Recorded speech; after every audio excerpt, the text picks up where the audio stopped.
Hello বন্ধুরা, আবার একটা রান্না নিয়ে চলে আসলাম। দেখো এখানে কাঁচা পাকা লঙ্কা, আদা আর 4-5 কোয়া রসুন বেটে নিয়েছি মিক্সিতে, আর কড়াইতে তেল দিয়ে কালো জিরা সোমবার দিয়ে দিলাম পেঁয়াজ কুচিটা একটু ভাজা ভাজা করে নিলাম।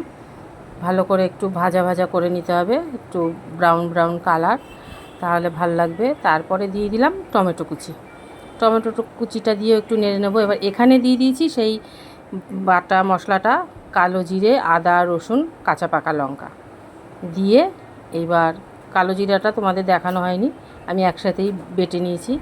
আর দিয়ে দিলাম হলুদ পরিমাণ মতন, আর লবণ তো স্বাদ অনুসারেই দিতে হয়। আর দিয়ে দিলাম একটু কাশ্মীরি লঙ্কার গুঁড়ো দিয়ে এবার মশলাটাকে ভালো করে কষিয়ে নেব। দিয়ে দিলাম লবণ, আর একটু লবণ দিলাম।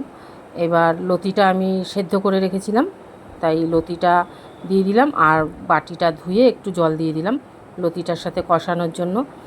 দেখো আমরা পেঁয়াজ রসুন দিয়ে খাই, সর্ষে বাটা দিয়ে খাই, কালো জিরে দিয়ে খেয়ে দেখবে, খুব ভালো লাগে। দিয়ে দিলাম চিংড়ি মাছটা ভেজে রেখেছিলাম, ভাজা চিংড়ি মাছটা দিয়ে দিলাম, আর একটু সামান্য মিষ্টি, কেননা এই কচু লতি বা কচু শাক একটু মিষ্টি না দিলে ভালো লাগে না। দেখো হয়ে গেছে চিংড়ি মাছ দিয়ে কচুর লতি কালো জিরে দিয়ে।